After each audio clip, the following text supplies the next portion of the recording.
Hi everyone, it's been a little while since I've done a driving instructor video, so we're going to have a little look at this today. And what I'd like to cover, what I'd like to deal with is body language in the car. We're going to be looking at other people's body language, and I'm also going to be looking at what I'm telling people with what I'm doing with my car. And it's an interesting one, this. It's a skill that is difficult to pass across towards novice drivers, but I'm going to try and get it across to see how much you do of this and see whether there's anything you can pick up. Let's give it a go. Actually in Ormskirk, I've just dropped one of my lad's girlfriends off. She's had a little bit of a lesson. So it's probably unfamiliar roads to a lot of people who have watched this series before. It's not something that I've done any of these videos in this area, so it'll be pretty good.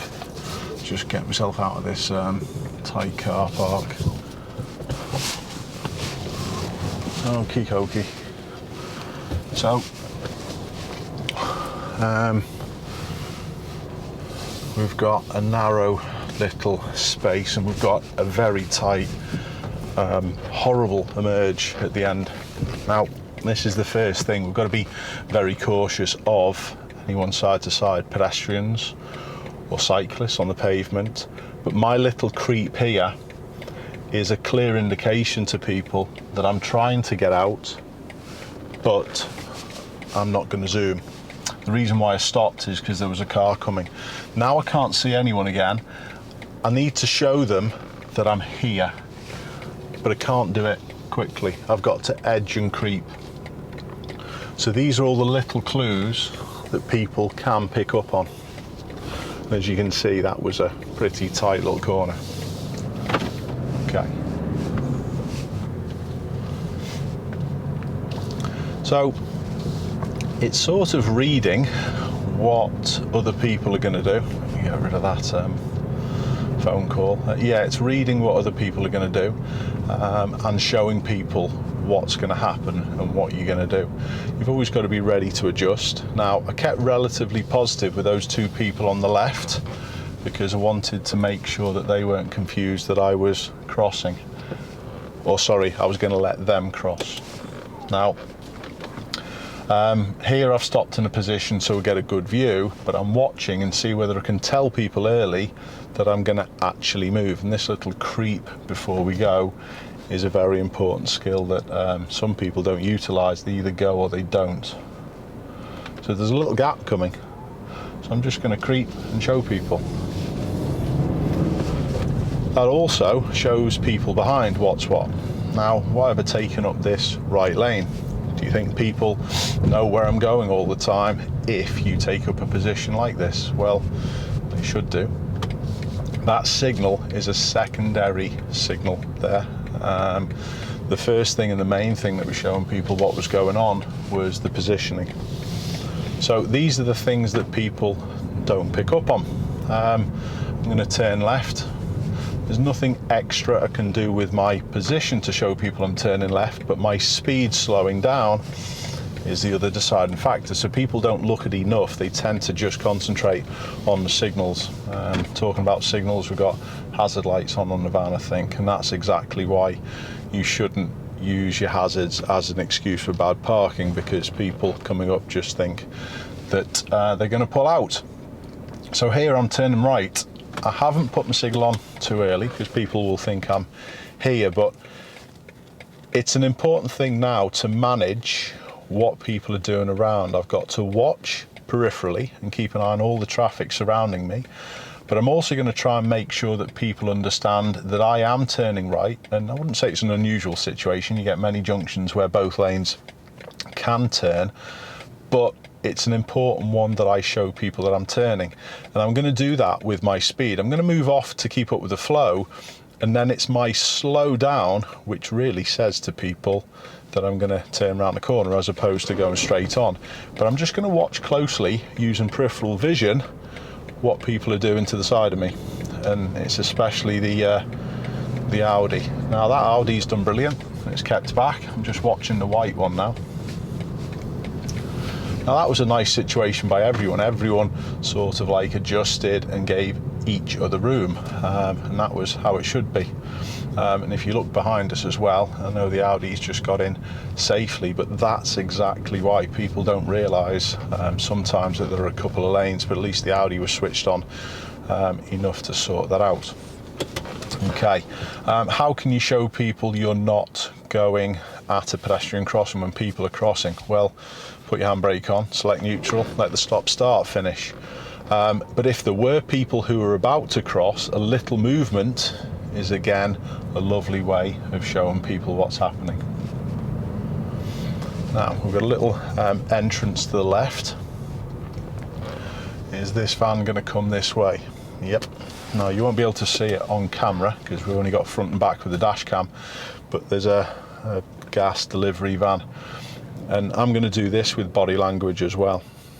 I'm not going to beckon, I'm not going to flash, all I'm going to do is sit. He's not looking at me though, so I'm going to be ready to go. There you go, not a problem. And this is a skill that's lacking on a lot of people. Turning left, so I'm going to show people again the sharpness of the corner by doing my slow. I don't want to dive on the brakes at the last moment. Always ready to slow for the lady on the corner, but again I'm keeping the flow going, so no poor understanding, no poor signals are shown to the lady. What I mean by that, don't confuse people that you're going to do something that you're not, and you can do that in many different ways. Okay.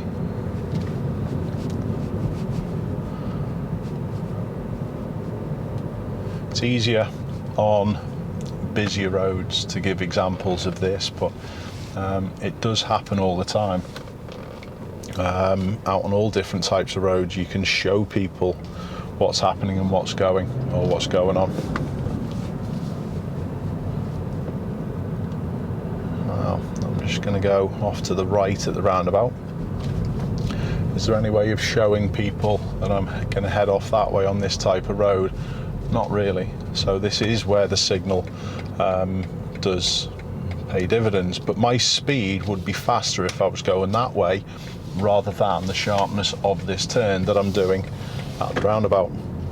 So there's another indication. Body language, pick up on more than just signals, and it's a hidden skill, not a hidden skill, it's a lost skill this on some people that rely that much on indicators. It's untrue nowadays. Body language of people in the car, I'm watching not just the signal for that, but where the guy was looking to that car to the right. I don't know whether you'll be able to see it. You might have been able to pick it up on this main camera, but again, if you're one of these people who just rely on signals, there's much more to it, and hopefully you can benefit from this video. Okay, so positioning on the road, we've got a cyclist a fair bit further up. You can sort this out quite comfortably, not with a signal, but with an early position. But I've got to be mindful here of the car on the opposite side, so I'm going to use as much as I can.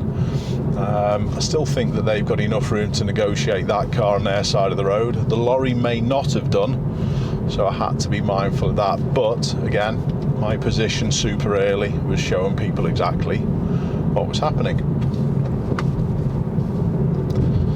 It's been an interesting little start. There's been a fair bit to it already, which is good. Are there any of those things that are new to you, or are they things that you do, or do you do them a little bit, maybe need to put them into your driving a little bit more? Do you actually rely on signals too much, and then when people are poor at signalling, does that seem to be a little bit of a letdown? Well, I think that's the case a lot of the time, so I actually rely on signals very little. So this car, what's it's saying to me? Yeah, the black car, because it was moving and didn't come to a stop, was saying to me that it was going to come out. So watching closely people's movement is a big part of this body language. We've got another car that's crossing potentially the path, and the van that's coming out. The van is creeping a little. No, seeing me, not a problem. And off we go. So we've now got a 60 limit. I'm going to have a little go at the roundabout in lane 2, but I'm just going to watch closely the vehicles to the left side, especially the black little Peugeot here to the left. Yeah, I was just a little bit wary of its speed coming in. Its speed coming in was saying to me that it wasn't going to take up the correct position, so that's why I held back. And I don't think there's enough time to go past there. I don't think it's going to gain anything, and all I'd be doing is just accelerating into trouble. So if people are coming too quick into things, that's probably going to be a nice little show to say, are they going to cut corners and bits and bobs? It's an obvious one when you think about it, but again, not enough people do that. So we can do this 60 limit. I'm just going to whack my limiter on. I often drive with the speed limiter. I think the speed limiter on this car is, to be honest, a better option than cruise control a lot of the time. Cruise control, I find, doesn't give you that adjustability. It's not active cruise control in this car, but the limiter, it puts the lid on things, but it actually gives me that flexibility. And I also find that it aids planning as well, because you're going to then not be pushing on beyond the speed limit to get you out of problems, and that shouldn't be the case. It's potentially coming as well with the talk about speed limiters to be fitted on all vehicles. So if you've got a limiter on your car, have a go with it. Let me know in the comments how successful it is, or if you do use it, why you use it as opposed to cruise control. So let's have a little look at the situation up in front of us. We've got no one behind.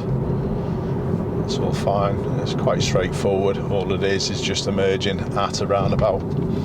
Again, picking up on people's speed, position of people, not the fact that there's just a car there. We had a car to the right hand side. What about this one from the left?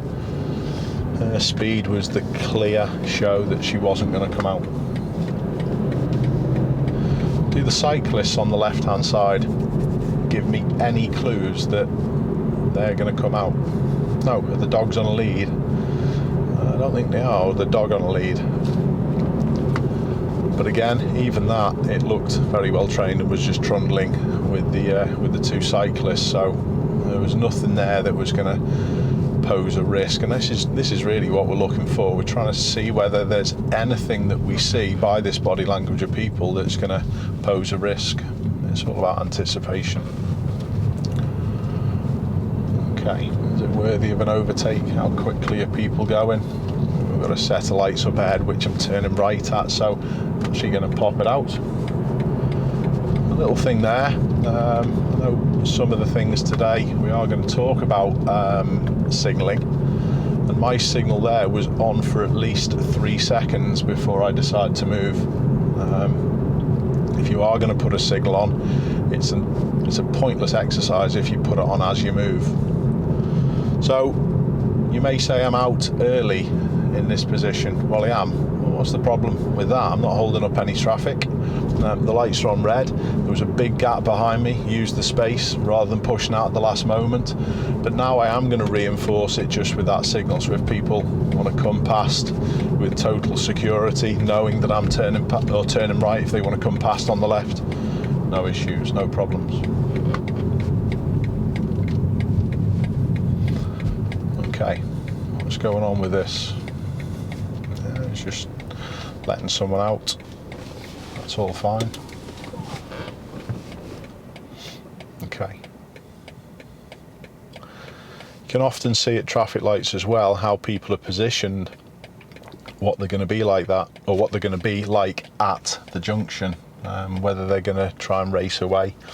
You need to collect this information so you actually move away in the correct manner.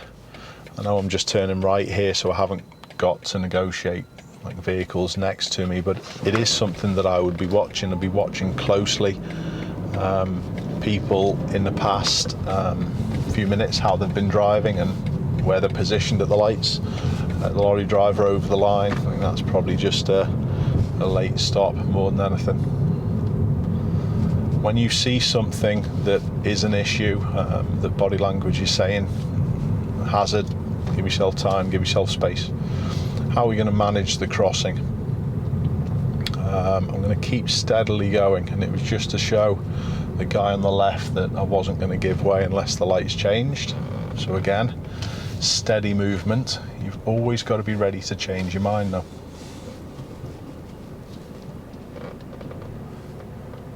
Okay, just watch the cyclist go through right on the pavement after going through a crossing, so I'm just keeping an eye on him. That would be alarm bells for me. I'm going to turn left at the lights as well.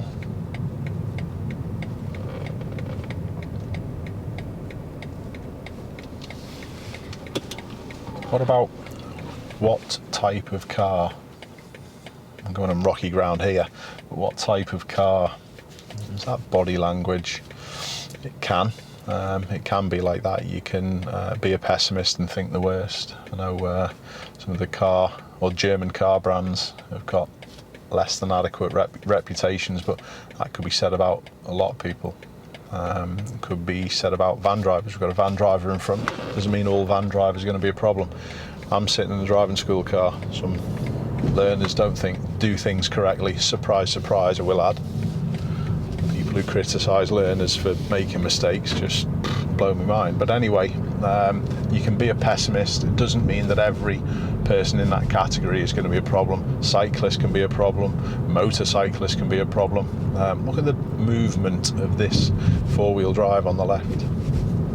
And what was it that made him take that space? Well, purposefully, I left him a little bit of room. So if you think on how that happened, I'm just going to concentrate on this a second. I just needed to make sure that that one in front wasn't going to be an issue, and there's nothing big coming over the bridge as well. But yeah, if you think about how that last incident happened, I created space on purpose, just like I've done here, and people will use that opportunity. Now I'm sort of showing people that I'm going, but ready to slow. Yeah, and the Audi did a nice job. There you go, nice Audi drivers. I'm going to turn right at the second lights, and when you're not able to signal, there are ways that you can show people what you're doing, and it's with your position and with your speed. Again, don't want to slow down too much to confuse people. I'm turning into one of these entrances, and then the right signal can go on in enough time for this one behind to actually change what they're doing to suit what I'm doing. Okay. A slow creep allows a flow, but it also makes people less impatient behind as well. When you're arriving quickly and stop all the time, that's when people can get impatient. And I find that that happens on a daily basis when I'm out conducting lessons. It really does as well, because learners aren't the best initially. Again, surprise, surprise, they're learning to drive, and people wonder why they're not brilliant straight from the off. It always makes me chuckle, that one. But yeah, it always happens to learners because they sort of wait until the gap appears before they start to creep. And once you get them creeping a little bit, people actually become less impatient. It's amazing. So try it yourself. It allows you to get a quicker head start onto things.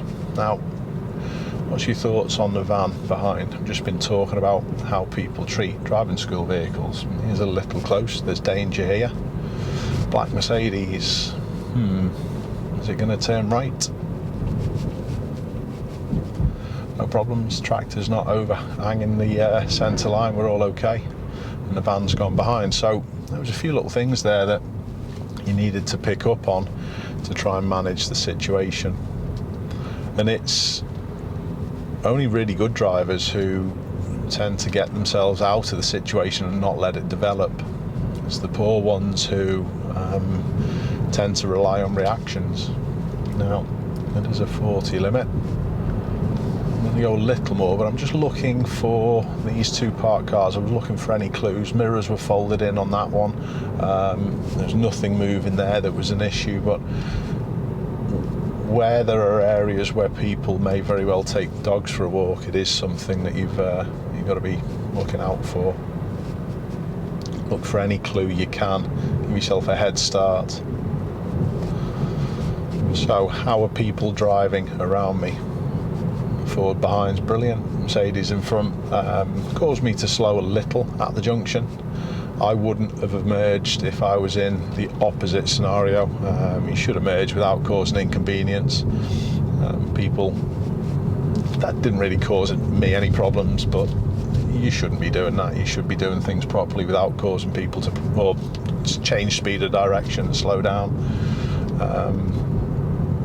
But I think that's just the way of the world nowadays. I think everyone's sort of like in a rush, and people often think, well, I fitted out into the road and that's enough. It's not really. So take a little bit more care with your emerging. So this one behind, definitely friendly. I do a lesson called Friend or Foe, where I try and get my learners into thinking of this. That's definitely a friend. I'm just going to boost my limiter up to 40, check no one's overtaken, make a little bit of progress after the sign. But then again, I'm going to try and plan what's happening here. I'm going to turn left at the lights as well. So it's my speed as well as the indicator that showed this guy what I was doing. Nice job by everyone all around, that's all fine. No issues around, no one overtaking me. Change my speed limiter up to 50 and continue with the acceleration. Warning of wild animals. If you caught that sign on the left, people think it's deer. It's not. It's wild animals. Speak properly today. To have days like this where I just need to put a new pair of teeth in. But there's nothing here that's an issue. The bus up ahead, it's not going to be stopping on this road. I'm suspecting at the time it's coming up to 3 o'clock. It is I think it's a school coach or a bus rather than a scheduled one, so I don't think it's going to be a massive problem. All the traffic around's giving me loads of space, no issues today. Is there anything at the junction? The button's not been pressed. Look for little clues all the time. There's no body language to work with, so we'll carry on.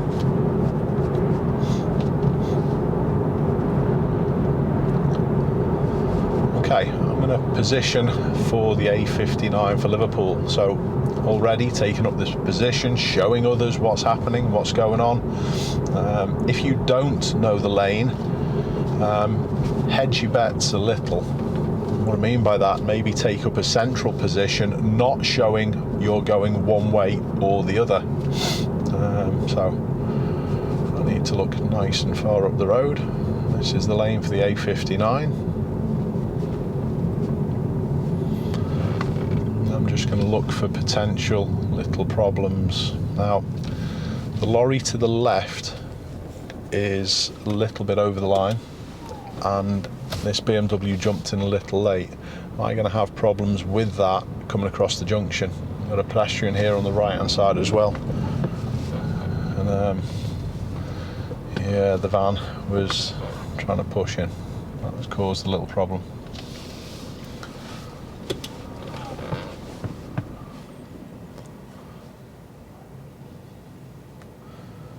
You can see that impatience from the van that came past us, took the total wrong route. It's not very good planning. So I know the van's gone now, but if that van would have been anywhere near me, a little touch further up, I'd want to give it more space, because people like that are more likely to cause you problems. And you can and you should be like this on the road. You can get good body language off people. And you can also get obviously poor body language off people. And you don't want to be near anyone who's going to cause you any issues. So, like I said, looking at this one to the right, a little bit of a dent in the side of the car. Is that someone else who's going to skip a queue? I don't know. But we're going to deal with it as it happens. always going to be ready to fix. What I'm doing as well, I'm watching the light in the middle and I'm being ready to go, because what I'm actually going to do, I'm going to try and move early. I'm not going to jump lights, but I'm going to try and move early. I'm having a creep now and I'm just watching carefully. No, we're good. Now I'm going to be away from the van that's to my left hand side, because I do know that this junction can cause people problems. So in the end, we sorted it. What about this one that's to my right now? Are they a pusher? We're quite close at the lights. We've gone straight to lane 2. Might be the roof box, the other vehicles to the right as well. This is what we get all the time with the roof box on. I know some people say, well, it happens to everyone. I know it does. But until you've actually witnessed driving around with the roof box on, you have no idea to the level that it happens with a roof box on. We're always holding people up, us learners, even though we'll be stuck at the following set of lights next to each other. We'll all be in the same vicinity. So, where do I want to be with this bend? It's here, pusher. It's the benefit of my car. We can just give a little squirt and get out of the problem, but he is a pusher. So, I'm just going to let him now be in front. The others, not so bad.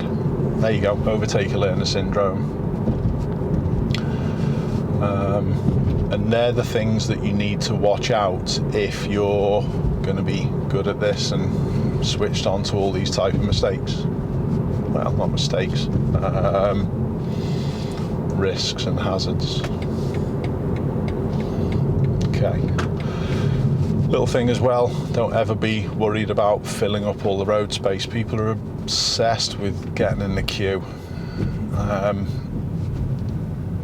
Here, there's 2 lanes.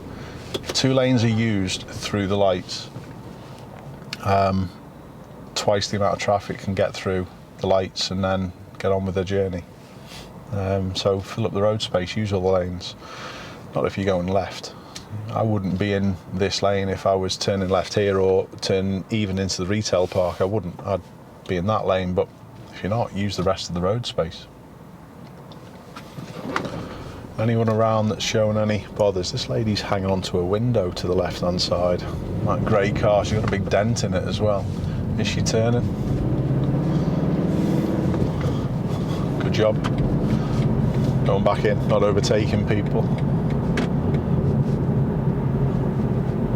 Is anyone showing me anything that's going to cause me any problem? Well, the van's stuck out in lane 2. Are you going through those lights? Nope. All good. But he was the one who was behind the silver car before. So you sort of learn to read people. You learn to get an idea of what people are thinking. And I know for a fact that if I just backed off and didn't quite get up to the speed limit in a positive way that I've been doing, he would be straight back into the left-hand lane. You can sort of like see that from people around. And again, it does happen with everyone, but to the extent with the driving school is totally different. It's not a problem either.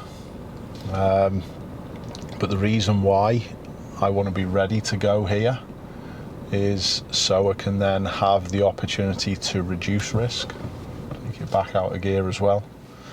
And that even the engine starting can be a clue to people. Now we've got another problem into the mix, the lady crossing across the other side.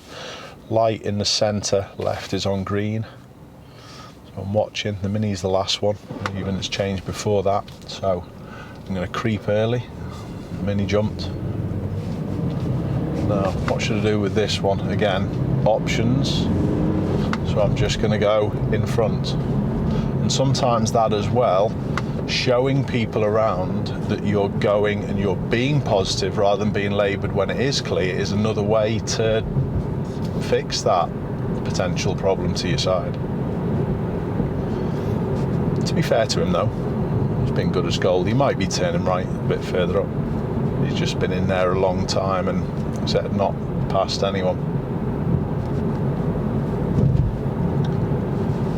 Okay, any issues with any of the pedestrians to the left? Are they showing me any clues? Are they looking over the shoulders? That's obviously something that cyclists do a lot when they want to move out. Limiter back down to 30. Third gear in this car is best suited if I want that adjustability. The bus lane is not in operation, have been scrapped in Liverpool. But I am going to choose to get out now. That van's quite quick. My signal worked beautifully. Thank you, buddy. So, I mentioned it a little bit before that a signal isn't used to go. It's used to show people what you intend to do.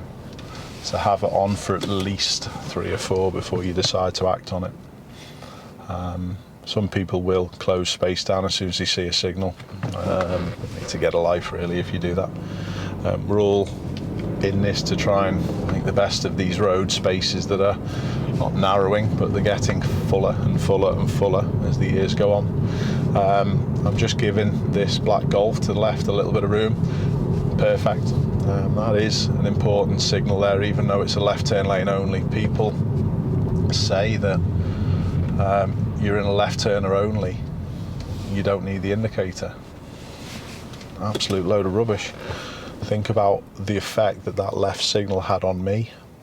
But it's not always a never with driving, it's just to the situation.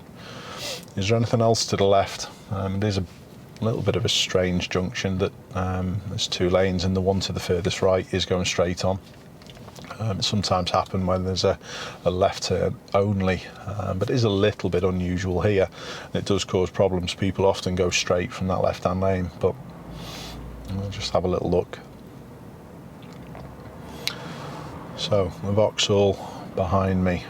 Again, I'm going to try and manage this risk with how I move away, and that's all to do with body language. Is the Audi in front going to turn? The Vauxhall behind's turning left, we're all good. Can we see both sides of the crossing? Van behind's not too bad. Crossing's good.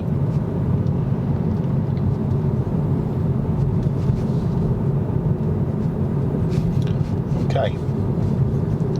So body language is an important skill that you need to watch for and show other people.